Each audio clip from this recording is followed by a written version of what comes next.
আমার নবীজি হাসরের ময়দানে 4 বার আসবেন, সহিহ বর্ণনা হাদিসে আসছে। কয়বার? 4 বার।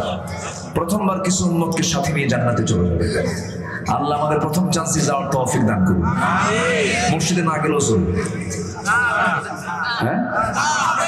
তাহলে মসজিদে যেতে হবে সবার শেষে না সবার আগে? তাহলে চান্স হবে সবার আগে। সম্মানিত ভাইরা, আজকে সকালে আমি ঘুম থেকে উঠে একটু স্টাডি করি। ঘুম থেকে উঠি ফ্রেশ মাইন্ডে কোরআন আর হাদিস একটু পড়ার চেষ্টা করি। আজকে একটা হাদিস পড়লাম, এর আগেও পড়েছি, ভুলে গেছি, আবার পড়ছি। যখন কোনো বান্দা রাতের বেলা ঘুমায়, ঘুমানোর পর শয়তান তার কাছে এসে বলে, আলাইকা লাইলুন তাফিল, তোমার জন্য রাতটা অনেক লম্বা, ঘুমাও। ফজরের সময় সে আরো ডিস্টার্ব করে, প্রচন্ড ডিস্টার্ব করতে থাকে। সেই সময় শয়তান 3টে গিট মারে। কয়টা গিট মারে? এলাকে গিট কয় না কি কয়? ওই যে দড়ি কি মারে? বলেন ভালো করে কর। আচ্ছা, গিট মারে, হ্যাঁ ঠিক আছে। আপনাদের ভাষা আমার চেয়ে সুন্দর তো, কারণ ঝিনাইদা যশোরে এসে ভাষা নিয়ে মাতব্বরি করা খুব কঠিন ব্যাপার। আপনারা ধরে ফেলবেন একদম। ভাষার মানে জাদুঘর হচ্ছেন আপনারা। ভাষার যত সৌন্দর্য সব আল্লাহ তাআলা আপনাদের মধ্যে ঢেলে দিয়েছেন, বলি আলহামদুলিল্লাহ। তো 3টে গিট মেরে দেয় শয়তান। ওই ফজরের যখন আযান দেয় তখন আরো ভালো করে খুব চেষ্টা করে এবং বলে, বারবার জিকির করে, আলাইকা লাইলুন তাফিল, তোমার জন্য রাতটা অনেক লম্বা, ঘুমাও। আসসালামু আলাইকুম ওয়া রাহমাতুল্লাহি ওয়া বারাকাতুহু। السلام عليكم ورحمة الله وبركاته.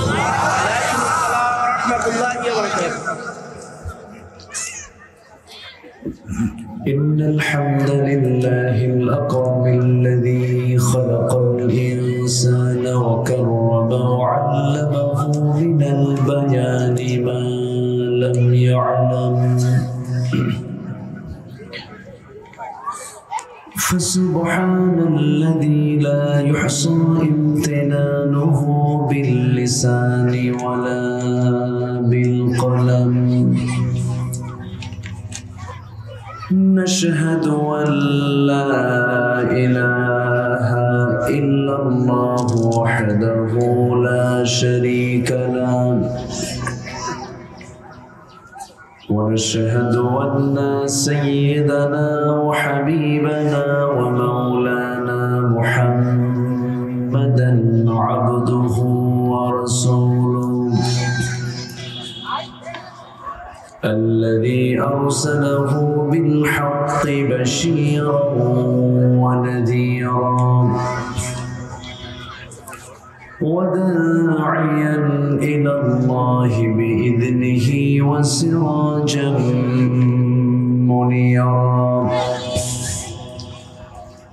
فقد قال الله تعالى في كلامه المجيد وفرقانه الحميد،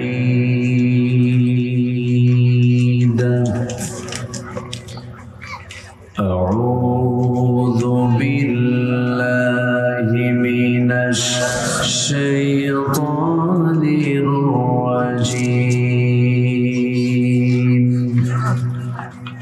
بسم الله الرحمن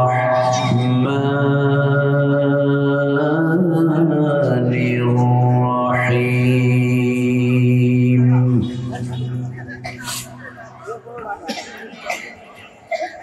والعصر إن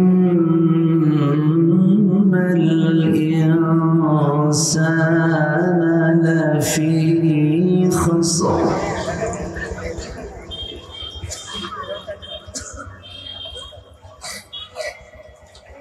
إلا الذين آمنوا وعملوا الصالحات وتواصوا بالحق.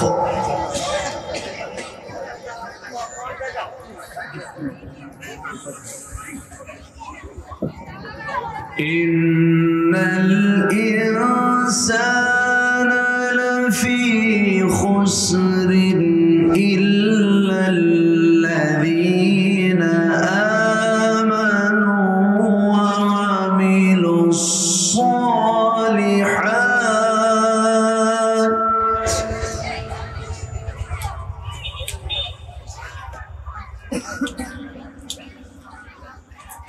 وعملوا الصالحات وتواصوا بالحق وتواصوا بالصبر.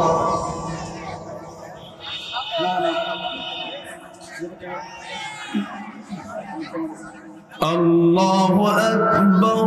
بسم الله الرحمن الرحيم.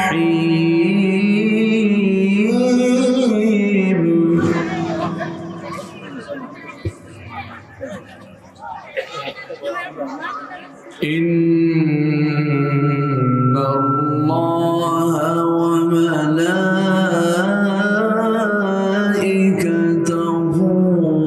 يصلون على النبي.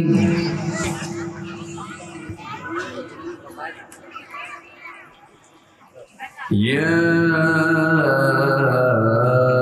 أيها الذين آمنوا صلوا عليه وسلموا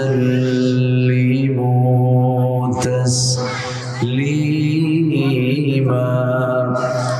اللهم صل على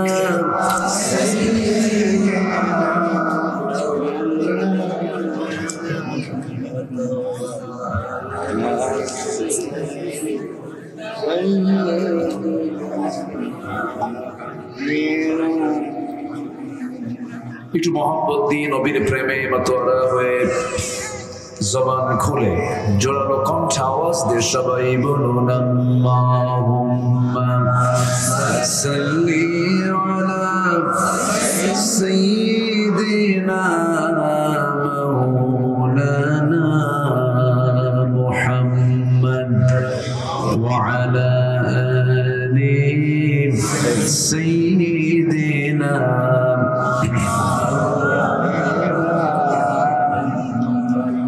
শিবে আবু তালিব সে এক কারাগার কাটলো সেথায় তোমার বহুদিন হলো পার। শিবে আবু তালিব সে এক কারাগার কাটলো সেথায় তোমার বহুদিন হলো পার। না খেয়ে না ঘুমে কত রাত কেঁদে কেঁদে দিন কায়েমের তরে ধৈর্য ধরে ধরে হে রাসূল এসে গেল বদর উহুদ খন্দক পরীক্ষা জান মাল দিয়ে পাশ হলো সব পরীক্ষা। অবশেষে হয়ে গেল দিন কায়েমের বিজয় তরী।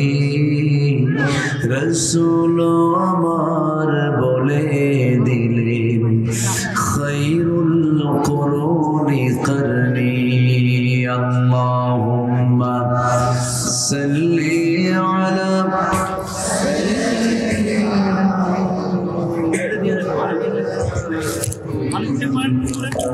وعلى آل سيدنا مولانا محمد. شغيب بلغ العلا بكماله كشف الدجى بجماله حسنت جميع خصاله. صلوا سورة يوسف بدار حكمة لقمان ما قال قاری قرآن باری یہ ہے دل سادمان ما بلغ العلا بكماله كشف الدجى بجماله حسنت جميع خصاله صلوا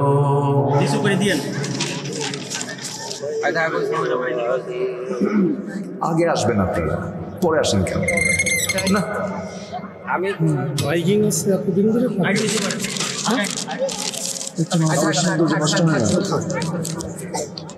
আওয়াজ বাড়ায় দেন কম হচ্ছে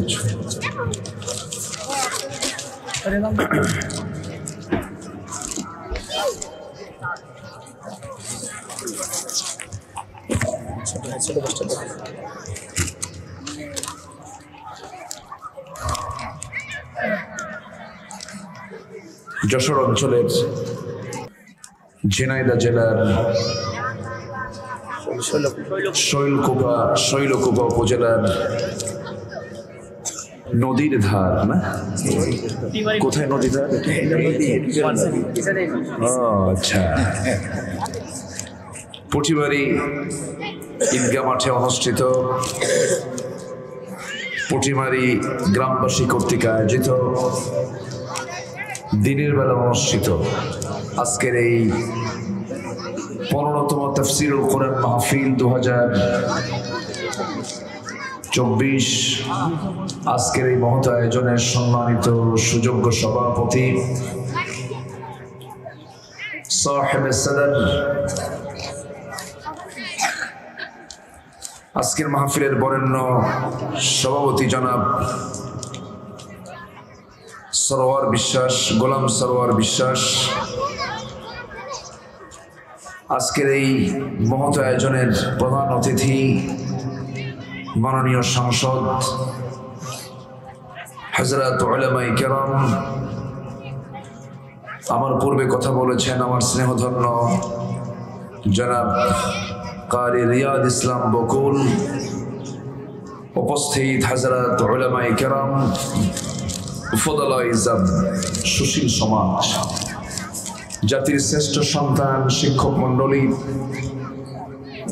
জাতির বিবেক সাংবাদিক বৃন্দ সামনে উপস্থিত দূরে কাছের বিভিন্ন স্থান থেকে ছুটে আসা কালেমার ঝান্ডাবাহী তাওহীদের পতাকাবাহী দ্বীন ইসলামের নরসারদুল বীর মুজাহিদ প্রাণ প্রিয় সম্মানিত দ্বীনি ভাইরা আড়ালে বসে আছেন শ্রদ্ধেয়া সম্মানিতা মা বোনেরা আলোচনার সূচনায় আনুষ্ঠানিকতার মধ্য দিয়ে আমার পক্ষ থেকে আবারও দিল খোলা সালাম আসসালামু আলাইকুম ওয়া রাহমাতুল্লাহি ওয়া বারাকাতুহু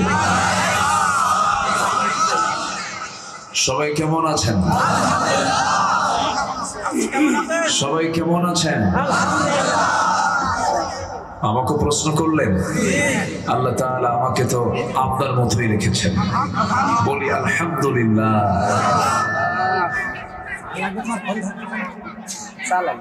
সম্মানিত হাজিরিন থাক সম্মানিত হাজিরিন দুপুরবেলা তো এই সময়টা ক্লান্তি কাজ করে সবার ভিতরে এই ভরা দুপুরে কত কাজ আমাদের তাই না দিনের বেলা সাংসারিক কাজ পারিবারিক কাজ চাকরি ব্যবসা বাণিজ্য সব ছেড়ে যারা আজকে মাহফিলে এসেছেন আমি মনে করি একজন বীর মুজাহিদের ভূমিকা পালন করেছেন বীর মুজাহিদের ভূমিকা পালন করেছেন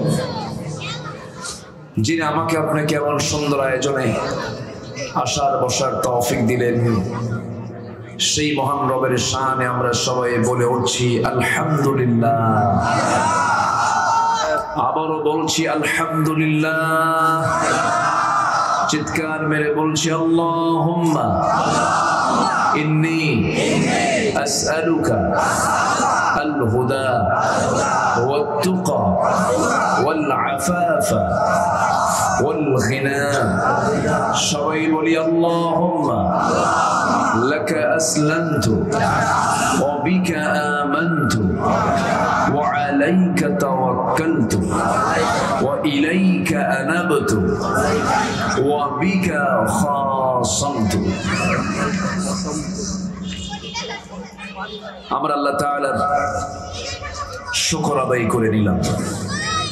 আমি প্রথমেই মা বোনদের দৃষ্টি আকর্ষণ করতে চাচ্ছি, মেহেরবানি করে আপনাদের বসার জায়গাটা পাশাপাশি, সেহেতু আমি মা বোনদের অত্যন্ত আন্তরিকতার সাথে বলতে চাই, কোরআনের মাহফিলে এসে কোরআনের আলোচনা, কোরআন তেলাওয়াত চলাকালীন অবস্থায় কথা বলা কি জায়েজ হতে পারে?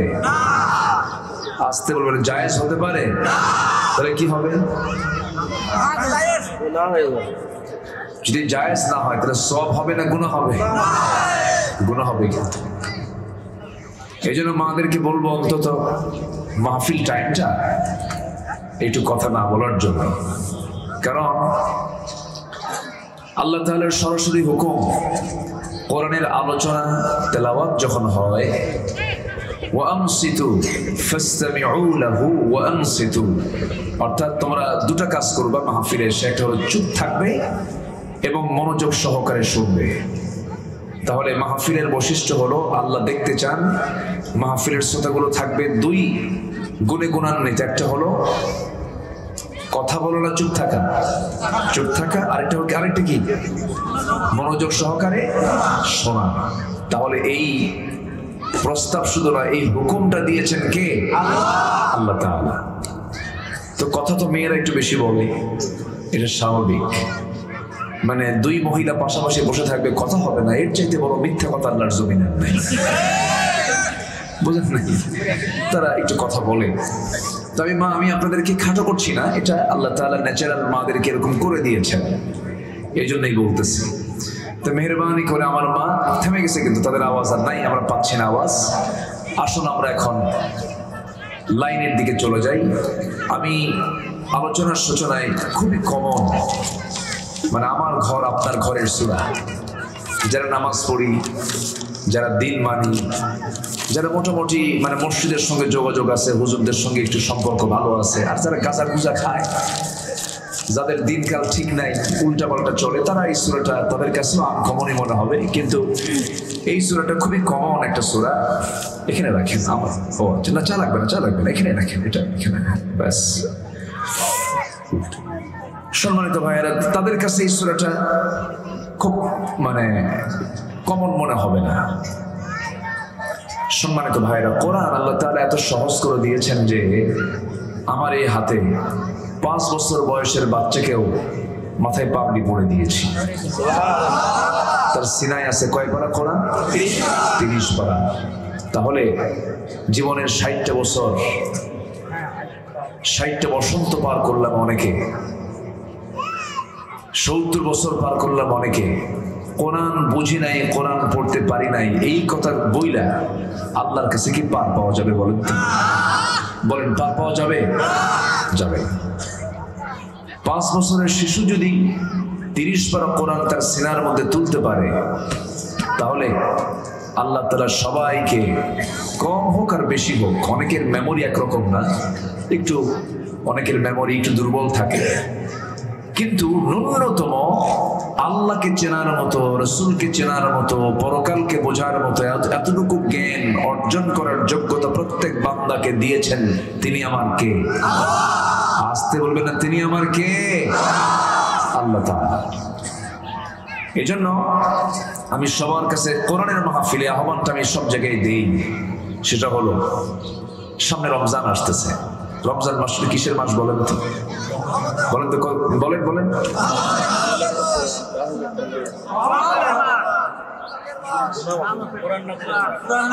আমি যেটা শুনতে চাচ্ছি সেটা বলতেছেন না আপনারা। কোরআন নাজিলের মাস, এই তো আমি যেটা বলতেছি, আমি তো আগের ওয়াজের সঙ্গে মিলে তো উত্তর দিতে হবে, তাই না? তাহলে কি নাজিলের মাস? রহমতের মাস, বরকতের মাস, রোজার মাস, না খেয়ে থাকার মাস। কোরআনে কোথাও এই কথা কিন্তু বলা নাই। আল্লাহ তাআলা রমজান মাস নিয়ে তিনি পরিচয় দিচ্ছেন এই মাসের পরিচয় কি। আল্লাহ রাব্বুল আলামিন বলেন, শাহরু রমাদানাল্লাযী উনজিলা ফীহিল কুরআন হুদাল লিন-নাসি ওয়া বায়িনাতিন মিনাল হুদা ওয়াল ফুরকান। জোরে বলুন আল্লাহু আকবার। রমজান মাস আল্লাযী, যে মাসে উনজিলা নাযিল করা হয়েছে, আল্লাযী উনজিলা ফীহিল কুরআন, কোরআনকে নাযিল করা হয়েছে। আর কোরআনটা কি কিতাব? কোরআন হলো সত্য এবং মিথ্যাকে বোঝার জন্য, সত্য মিথ্যার পার্থক্য সৃষ্টিকারী কিতাবকে আল্লাহ রাব্বুল আলামিন কোরআন বলেছেন। জোরে বলি সুবহানাল্লাহ। কোরআনের আরেকটা নাম হলো ফুরকান। আরেকটা নাম কি? ফুরকান। তাহলে কোরআন পড়লে বোঝা হয়ে যাবে যে কোনটা সত্য আর কোনটা মিথ্যা, কোনটা ভালো কোনটা মন্দ, কোনটা হালাল কোনটা হারাম। তাহলে এটা বোঝা হয়ে যাবে কোন কিতাব পড়লে? কোরআন পড়লে। কিন্তু এটা পারি না, তাহলে বুঝবো কেমনে? চলবে তো অন্য কেউ না, আমার চলা আমাকে চলতে হবে। আমার চলা কি অন্য কেউ চালাবে? আমার খাবার আমাকে খেতে হবে, আমার পেটের ক্ষুধা আমাকে পেটের মধ্যে খাবার তুলে আমার পেটের ক্ষুধা নিবারণ করতে হবে। ঠিক তেমনই আমার সত্য মিথ্যা বোঝার জন্য অন্য কেউ আমাকে বোঝে, অন্য কেউ তো বুঝলে হবে না, বুঝতে হবে আমারটা আমারই। এই জন্য সবার কাছে আমার প্রথম উদাত্ত আহ্বান, এটা মাথায় রাখবেন। আমি আব্দুল আল আমিন, তেমন ইলম কালাম নাই, দাওয়াত দিয়েছেন, আসছি। সামনে রমজান, খুব দোরগোড়ায়। এই কোরআন সুন্দর করে সহি করে তেলাওয়াত করতে শিখতে মাত্র অনেক ব্রেন আছে, 3 দিনে হয়ে যায়। আলহামদুলিল্লাহ বলে। কদিনে হয়ে যায়? 3 দিনে হয়ে যায়। 29টা অক্ষর শিখে নেবেন, সুন্দর করে মাখরাজটা শিখিয়ে নেবেন। কোরআন শিখতে হবে সবার আগে।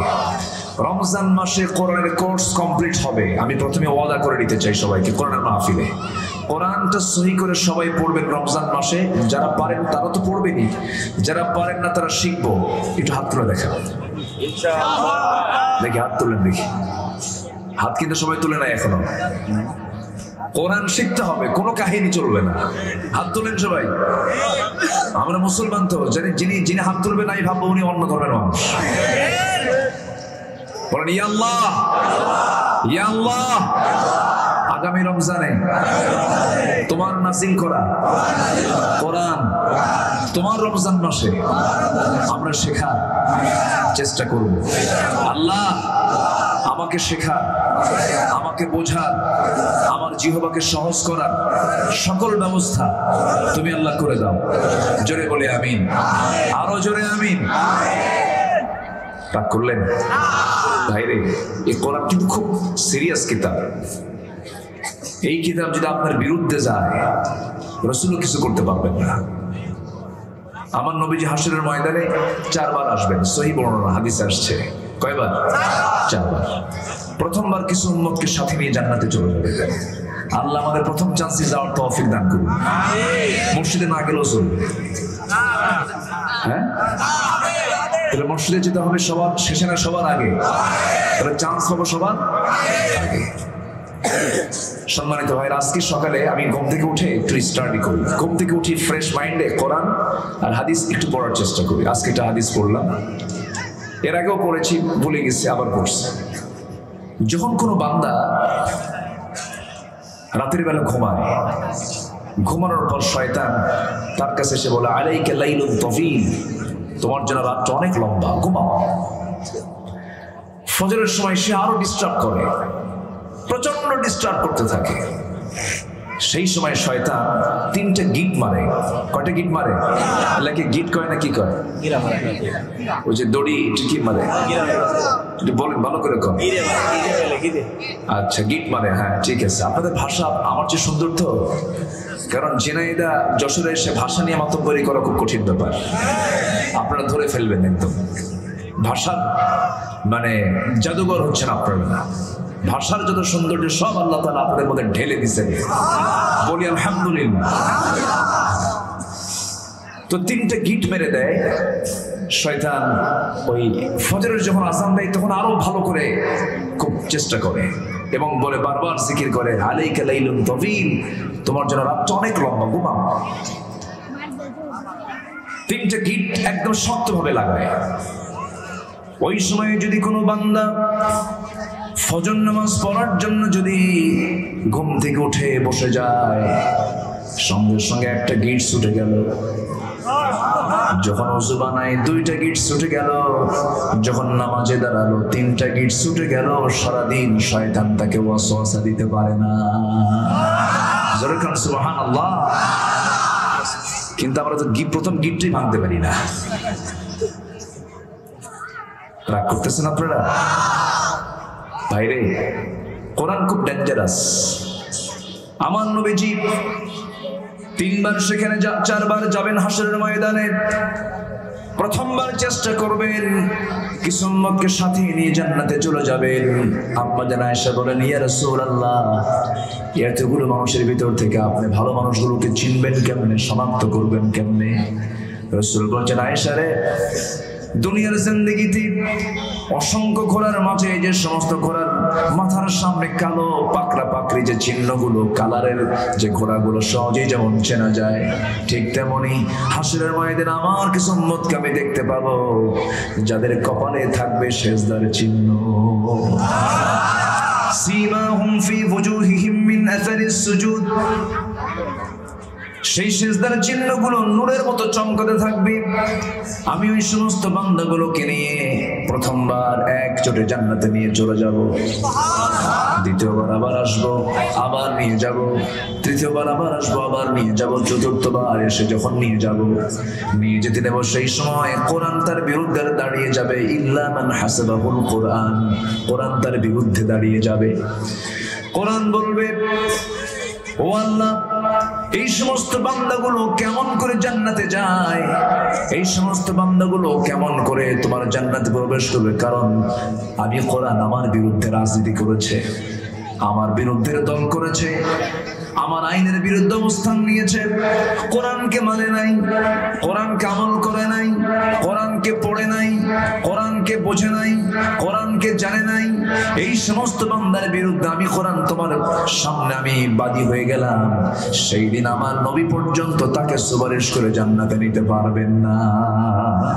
নাউজুবিল্লাহ, যেরকম নাউজুবিল্লাহ। তাহলে কোরআনের সুপারিশ দরকার আছে না নাই?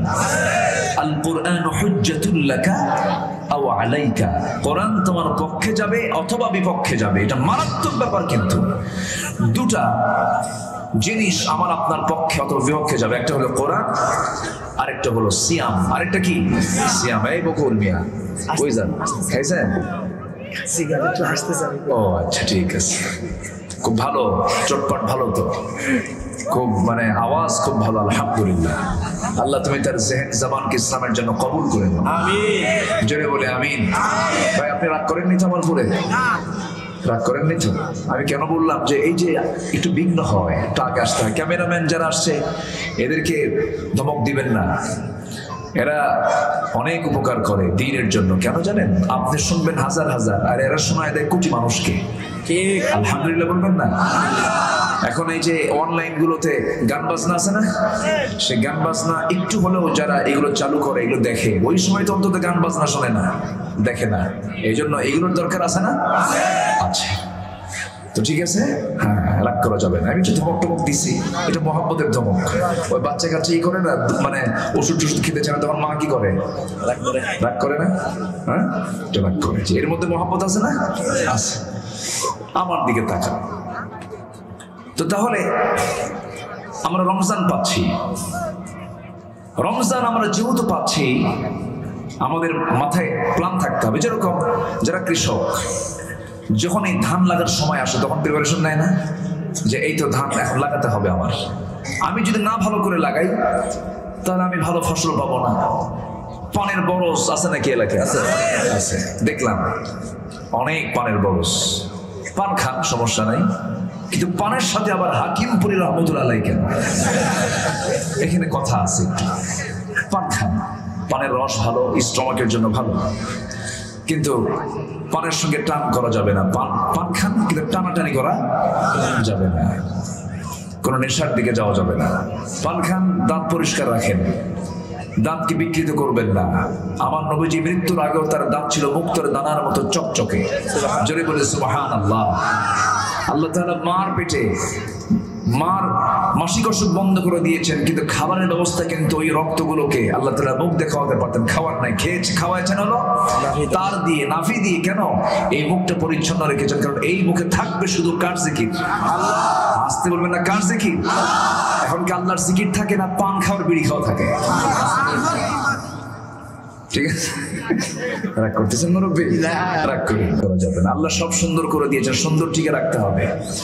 ওয়ালা তুলকু বিআইদিকুম ইলাত তাহলুকা, নিজকে ধ্বংসের দিকে ঠেলে দেওয়া যাবে না। লাঞ্চ দিয়েছেন ফ্রেশ, বিড়ি খেয়ে নষ্ট করবেন, আল্লাহ ধরবেন না? ধরে ফেলবে। তামাক খায়া আপনি ক্যান্সার বানায় ফেলবেন, এটা করা যাবে না। নিজকে ধ্বংসের দিকে ঠেলে দিল। এই দেহের হক যদি আপনি নষ্ট করেন, এই দেহ নিয়েও প্রশ্ন করবেন কে? আল্লাহ। আল্লাহ তাআলা। সম্মানিত ভাইয়েরা, তাহলে সবকিছুর একটা প্রিপারেশন থাকে। আমার নবীজি রজব মাস থেকে প্রিপারেশন নিতেন। শাবান তো এই তো সামনে রমজান চলে আসতেছে। আমার নবীজি রমজান যখন আসে নাই, তার 2 মাস আগের থেকে প্রায় দোয়া করতেন। যারা পারেন ঠোঁট মিলিয়ে বলুন, আল্লাহুম্মা বারিক লানা ফি রজব ওয়া শাবান ওয়া বাল্লিগনা রমাদান। আল্লাহ রজব শাবানের বরকত দিয়ে দাও, রমজান পর্যন্ত হায়াত বাড়ায়া দাও। 2 মাস আগের থেকে বলতেন, আল্লাহ মালাকুল মউত যেন রমজানের আগে আমার না আসে, রমজান পর্যন্ত আমার হায়াতটা বাড়ায় দিও। কেন? এই রমজান যদি আমার জীবনের শেষ রমজান হয়, আল্লাহ তুমি এই রমজানের ওসিলায়, এই রমজান মাসের বরকতে আমার গুনাহ যেন সব মাফ হয়ে যায়। এটা বিশাল ব্যাপার। আমরা টেরই পাই না রমজান আসে কখন আর যায় কখন। এরকম লোক আছে না? আসে কখন আর যায় কখন টেরই পাওয়া যায় না। সম্মানিত ভাইরা, সম্মানিত বন্ধুগণ, আমরা সময়কে বেশি লস করে ফেলি, সময়কে বেশি নষ্ট করে ফেলি। আজকে আমার সূরার নাম হলো সময়। আজকে আমার সূরার নাম কি বলেন? সময়, দ্য টাইম, সময়। ওয়াল আসর, খুব কমন সূরা, খুব সহজ সূরা। আর এই সূরাটা সাহাবীরা সালাম দিয়ে পরস্পর দেখা হলেই এই সূরা পড়তেন। আমরা সালাম দেওয়া শেষ হলে, ভাই তোমার পানের বরজের কি খবর, আমরা এই কথা কই না। আমরা বিভিন্ন কথাবার্তা বলি, কিন্তু সাহাবীরা দুজন মিল হলি সালাম দিয়ে বলতেন ওয়াল আসর ইন্নাল ইনসানা লাফি খাসর। সাহাবীরা কেঁদে ফেলতেন, এই সূরাটা পড়তেন আর কাঁদতেন। আমার বন্ধুগণ, আল্লাহ রাব্বুল আলামিন বলেন ওয়াল আসরি ইন্নাল ইনসানা লাফি খাসরিন ইল্লাল্লাযীনা আমানু ওয়া আমিলুস সালিহাতি ওয়া তাওয়াসাউ বিল হক ওয়া তাওয়াসাউ বিস সাবর। আল্লাহ রাব্বুল আলামিন কালের কসম খেয়েছেন, সময়ের কসম খেয়েছেন। এই পৃথিবীতে আল্লাহ রাব্বুল আলামিন বান্দার জন্য সবচেয়ে মূল্যবান যে জিনিস দিয়েছে সেটা হলো টাইম। এই টাইমটা দিয়েছেন ভালো কাজ করার জন্য না খারাপ কাজ করার জন্য? ভালো কাজ করার জন্য। আল্লাহ রাব্বুল আলামিন সূরা মুলকের ভিতরে বলছেন হুয়াল্লাযী খালাকাল মাউতা ওয়াল হায়াতা লিয়াবলুয়াকুম আইয়ুকুম আহসানু আমালান ওয়া হুয়াল আজিজুল গফুর। তিনি সেই মহান সত্তা যিনি মৃত্যু এবং জীবনকে সৃষ্টি করেছেন, তোমার যেন তিনি বুঝে নিতে পারেন তোমাদের মধ্যে কোন কোন বান্দাগুলো ভালো কাজ করতে পারে, কোন কোন বান্দাগুলো নেক আমল করতে পারে।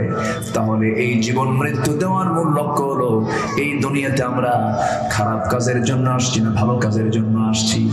কিন্তু দুঃখজনক হলো সত্য, শুধু ঝিনাইদহ না, শৈলকুপা নয়, হরিণাকুণ্ড নয়, মহেশপুর নয়, আমার বন্ধুগণ শুধু কুষ্টিয়া নয়, শেখপাড়া নয়, শুধু মাগুরা নয়, শুধু যশোর খুলনা নয়, গোটা দেশের দিকে যদি আমরা তাকাই, বিশ্ব নয়, আমি একটু পরেই বলছি, আমার দেশকে নিয়ে একটু ভাবি।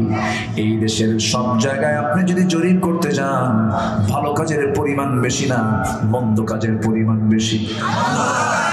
বলেন বলেন, ভালো কাজ না খারাপ কাজের পরিমাণ বেশি? কিন্তু মুসলমানরা কি খারাপ কাজ বেশি করবে না ভালো কাজ বেশি করবে?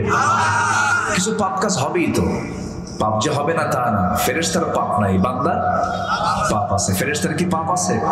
পাপ হবে কেমন? তো পাপের তো যোগ্যতাই নাই, বিয়ে শাদী নাই, বউ নাই, বাচ্চা নাই, সম্পদ দরকার নাই, কিছু দরকার নাই।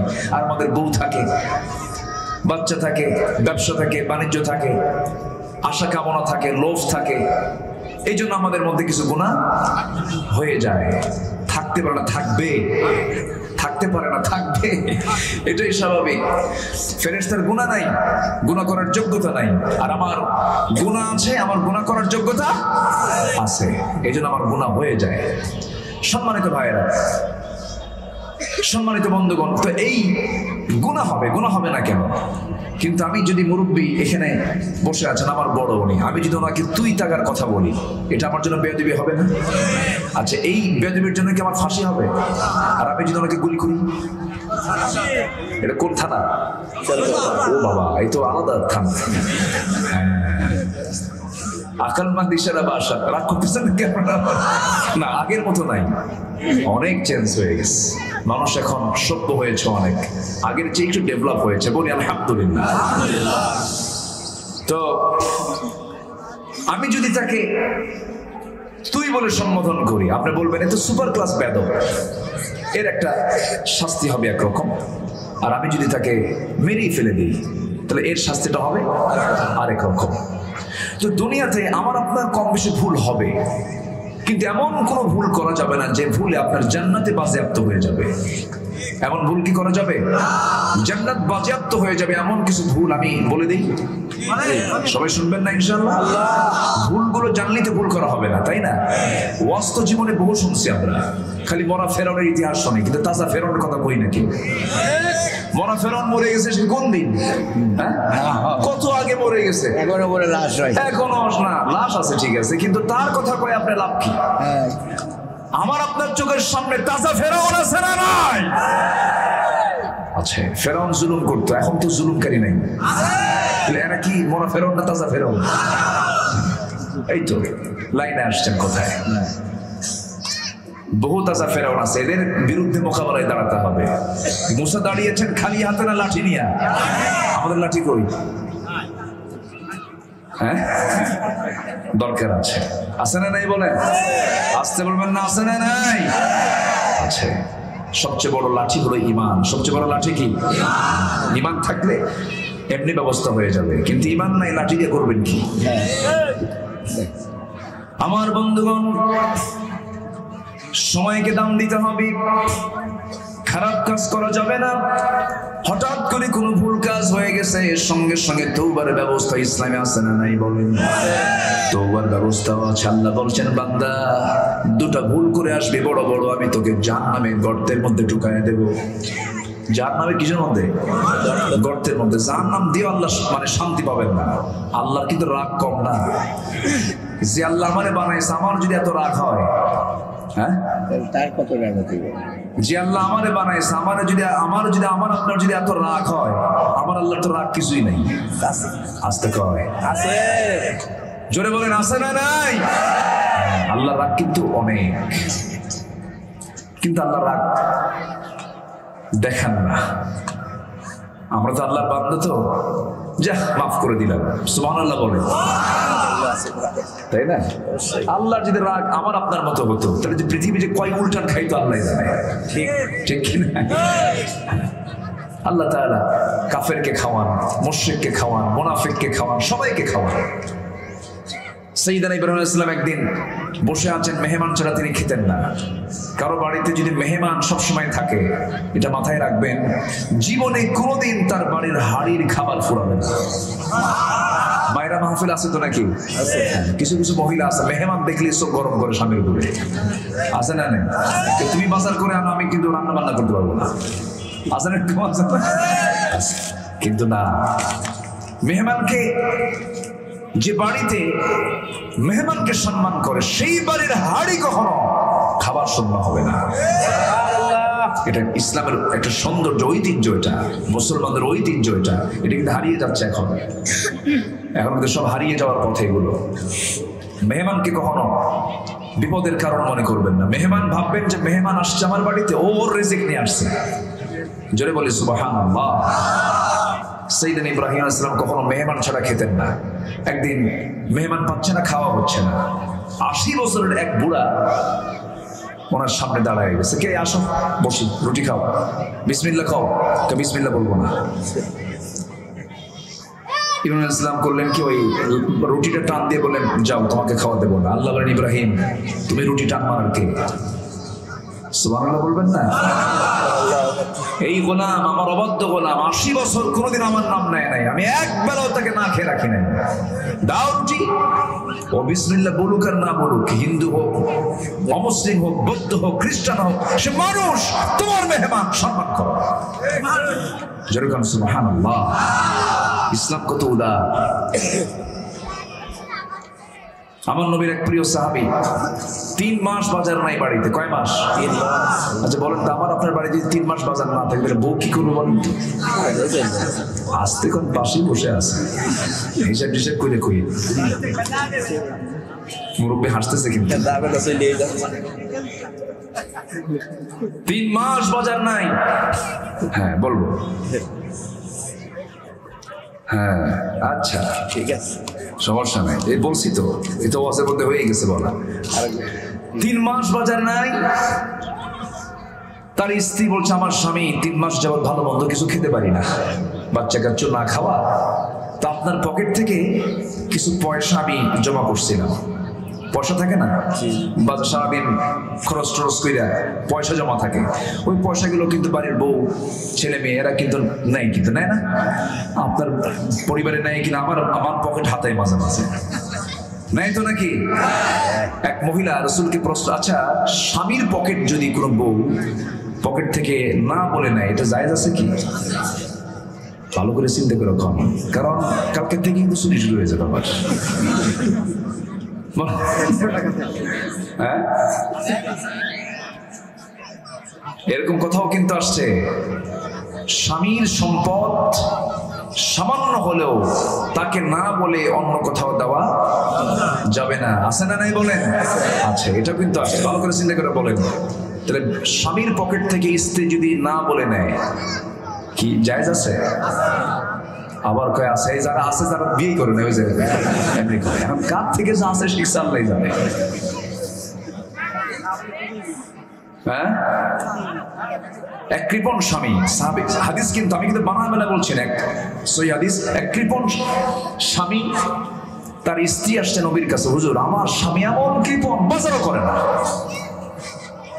খুব কৃপণ, কি করা যায়? তো এখন আমার বাচ্চা কাচ্চা আছে, আমি কি না বলে আমার স্বামীর পকেট থেকে কিছু নিতে পারবো? খুব কৃপণ। হ্যাঁ আচ্ছা, তোমার প্রয়োজনীয় চাহিদা পূরণ করার জন্য না বলে নিও, খুদি গ্রহণ করো, মা ইয়াকফিক, যা তোমার জন্য যা দরকার এমন কিছু তুমি ওটা না বলে নিয়ে নিও। কেউ তো আলহামদুলিল্লাহ কইলেন না, কিন্তু আলহামদুলিল্লাহ তো কইলাম, কিন্তু পকেটে তো টাকা থাকবে না।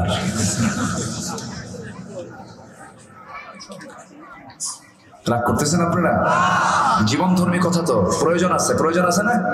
আছে, জীবনের তো এইসব। আমার নবীজি ওই প্রিয় সাহাবী 3 মাস বাজার নাই, বউটা বললেন, এই যে আমি আপনাকে দিলাম পয়সাগুলো, আপনি বাজারে করে নিয়ে আসেন। বাজারে গেছেন ব্যবসা, কি বলে, বাজার করার জন্য। আজান হয়ে গেছে মসজিদ, এখন বলে না আজান আগে না বাজার আগে? আগে নামাজ, আগে আজান, নামাজ না আগে বাজার? আগে আজান নামাজ। আজান হয়ে গেছে, কোনো কথা নাই, আজান শুনলেন, বাজারের ব্যাগ তিনি গুটায় নিলেন, মসজিদে চলে গেলেন। ওই হাসরের ময়দানে আল্লাহ রাব্বুল আলামিন জান্নাত দিবেন অগ্রগামী যারা আজান শোনার সঙ্গে সঙ্গে সব কাজ ফেলে যারা সবার আগে মসজিদে চলে যাবে, আল্লাহ তাদেরকে আগেই জান্নাত দিয়ে দিবেন। এই দুনিয়াতে আল্লাহর কাজ আমরা যারা আগে করব, তারা সেই সিরিয়াল আগেই থাকবে তারা। ওই সাহাবী করলেন কি, বাজারের ব্যাগটা বন্ধ করলেন, গুটায় নিলেন, মসজিদে ঢুকে পড়লেন, নামাজ পড়লেন। আমার নবীজি বয়ান শুরু করলেন, বয়ান শুনতে শুনতে আসর হলো, নামাজ পড়লেন, আবার বয়ান শুরু হলো, মাগরিব হয়ে গেল, বাজার আর হলো না। এশার নামাজ শেষ করার পরে সাহাবী বাড়ির দিকে ফিরতেছেন, এমন সময় রাসূল সবাইকে মেহমান ভাগ করে দিচ্ছেন। তুমি 3 জন নিয়ে যাও, তুমি 5 জন নিয়ে যাও, তুমি 6 জন নিয়ে যাও। এবার বলছেন, তালহা তুমি তো একাই আসো দেখতেছি, তুমি গরিব মানুষ, এই একটা মেহমান আমি পাইছি, এই মেহমানকে কাকে দেবো, তুমি নিয়ে চলে যাও, বাজার নাই 3 মাস, বাজার নাই 3 মাস। মেহমানের সাথে নিয়ে চলে আসলেন, কিচ্ছু বললেন না, নবীর কথাকে বরকত মনে করলেন। বাড়িতে চলে আসলেন, বউটাকে ডাক দিয়ে সালাম দিয়ে ঢুকলেন। বাড়িতে যে বান্দা, বাড়িতে যে পুরুষ মানুষগুলো সালাম দিয়ে ঢুকবে, সেই বাড়িতে কখনো শয়তান ঢুকতে পারে না। আমরা সালাম দিয়ে ঢুকবো, জোরে বলি ইনশাআল্লাহ, আরো জোরে বলি ইনশাআল্লাহ। সালাম দিয়ে ঢুকবো না সালাম নেবো? ভালো করে কম। বউকে কি সালাম দেওয়া জায়েজ? আস্তে আস্তে কর।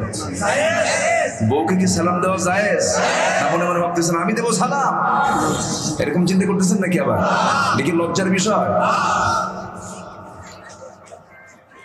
সালাম দিয়ে ঢুকলে পরে বরকত বেড়ে যায়। সালাম যখন দিয়েছেন, অতুসাল্লিমু আলা আহলিহা, সালাম দিয়ে বলতেছেন এই যে ব্যাগ বাজার করে না, এই যে পয়সা তোমার, বাজার হওয়ার সময়, বাজার করার সময় হয় নাই, আমি একজনের সাথে মেহমানকে নিয়ে চলে আসছি। এবার বউ এই কথা শোনার সঙ্গে সঙ্গেই মনে মনে ভাবছেন এই তোমার বাড়িতে বরকত আসতেছে, আলহামদুলিল্লাহ। দেখছেন কি চিন্তা তাদের, সংসার সুখের হয়। ও এই কথা এলাকে আছে? আচ্ছা, আমার বন্ধুগণ ভিতরে ঢুকলেন। এবার স্বামী উল্টা বলতেছেন, বউ আমার তুমি তো আলহামদুলিল্লাহ কইলা ভালো কথা, কিন্তু খাওয়াবো কি কও? বাজার টাজারে কিছুই নাই, খাওয়ার তো কিছুই নাই, কি করা যায়? বউ মুস্কি হাসি মেরে বলছে, স্বামী আমার, কোন স্ত্রী তার স্বামীর সামনে যদি একটা মুস্কি হাসি মারে, নফল নামাজের সব আল্লাহ পাক তার আমলনামায় দিয়ে দেন। কার সামনে? স্বামীর সামনে। বয়ফ্রেন্ডের সামনে দিলে পরে? এই যুবকরা কথা পাও, সব না গুনাহ? গুনাহ। আমার বন্ধুগণ, ওই মহিলা সাহাবী বলছেন, আমার স্বামী আপনি কোনো চিন্তা করবেন না, কোনো টেনশন নাই, ওই যে দেখা যাচ্ছে উঁচু জায়গায়, ওই জায়গায় আপনি 1 বস্তা তুষ রেখে দিয়েছেন, তুষটা আমাকে নিচে নামায় দেন। তুষের বস্তা যখন সাহাবী তালহা যখন নিচে নামায় দিলেন, সেই তুষের বস্তা হাতের মধ্যে নিয়ে তিনি খুললেন, চালনা নিলেন হাতে, চালনা দিয়ে চালতে চালতে 1 বস্তা তুষ চালতে চালতে মোটে কিছু জবের খুদ বের হলো। সেই জবের খুদ বের করে আবার পিষদানিতে পিষে পিষে পিষে পিষে আটা করলেন, পানি গোলায় খামির করলেন। মোটে 2টা রুটি হয়ে গেল, জবের রুটি। রুটি প্রস্তুত করে স্বামীকে বলছেন, স্বামী আমার, আমিও না খাওয়া, আমার পরিবার না খাওয়া, আপনিও না খাওয়া, মোটে আমাদের বাড়িতে 2টা রুটি, মেহমানকে দিতে হবে, আমরা কেউ খাবো না, দিয়ে আসেন ঘরে। মেহমানের ঘরে দিয়ে আসা হলো এবং বলা হলো স্বামীকে, দেরি করলে পরে আপনার হাতে, আপনার ভাগে একটা রুটি পড়ে যাবে, সে আপনাকে বাধ্য করবে খেতে, আপনি দেরি করবেন না, রুটি দিয়ে চট করে চলে আসবেন, আমরা লাইট বন্ধ করে বুঝাবো আমরা খাওয়া দাওয়া সম্পূর্ণ করেছি। মেহমানকে যৎকিঞ্চিৎ খাবার খাওয়ানোর চেষ্টা করলেন। ফজরের সময় ওই মেহমানকে সঙ্গে করে নিয়ে মসজিদে চলে গেলেন। নামাজ শেষ হয়ে গেছে, সব সাহাবী সহসা বাড়িতে পৌঁছে গেছে। নবীজি পিছন থেকে ডাক দিচ্ছেন, তালহা রে এইদিকে আয়। সাহাবী থরথর করে কাঁপতে কাঁপতে বলছে, ইয়া রাসূলুল্লাহ, বড় বেয়াদবি করেছি গত রাত্রিতে, মেহমানকে আপ্যায়ন করতে পারি নাই, মেহমানকে সম্মান করতে পারি নাই, হুজুর আমার যদি কোনো বেয়াদবি হয়ে যায় আপনি আমারে মাফ করে দিয়েন। রাসূল বলছেন, তালহা উল্টা কথা কেন বলো? গত রাত্রিতে তোমরা স্বামী স্ত্রী যে মেহমানের খেদমত করেছো, আর শাজিম সব খুশি হয়ে গেছে। জোরে বলে সুবহানাল্লাহ।